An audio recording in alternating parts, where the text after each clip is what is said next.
la gisul Sonko génn na de. ah waaw xaali Sonko jeunesse sénégalaise bi ñoo taxaw temm ne day génn loolu kenn mënu ci dara de.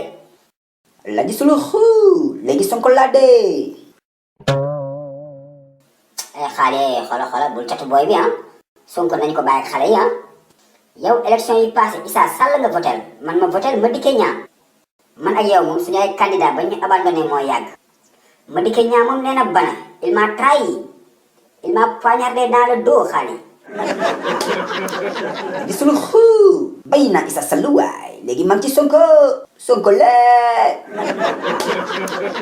mais xaali xanaa doo dégg yow ni ngeen di def fu tooy ngeen tag li ma si métti rek mooy da ngaa dara catu booy bi avant 2024.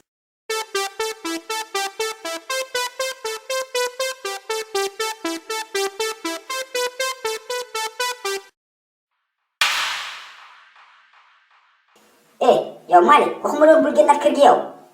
waaye père soriwuma woon sama gaay laa nekkoon di naan caañ mais père ne t'inquiète pas manifestation jeex na ginnaaw ay jàmm yow tamit. may ma mu naan ma ay jàmm yaa ngi gis manifestation yi nit ñi di dee nga ma da ngay génn kër gi.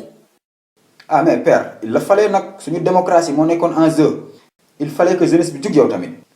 waa léegi jeex na Malick après la pluie c'est le beau temps Sénégal benn bopp la kenn mënu koo xar ñaar.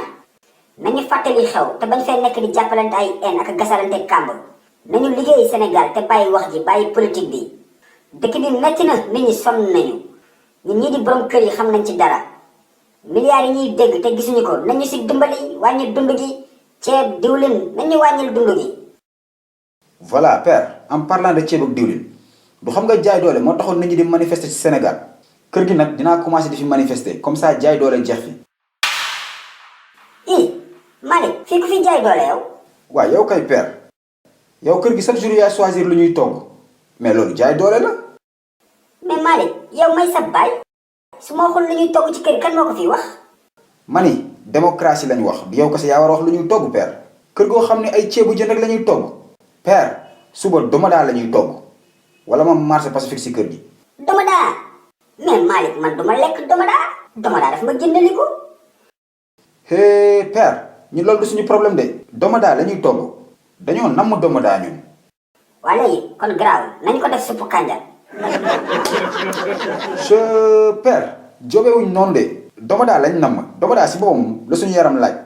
Malick noo toog bokk je suis ton père domadaa dafa saf duma arrangé dama ulcère yow tamit barki sëñ nga ci faal kenn dafa togg domadaa kenn du ko fi togg laa la wax.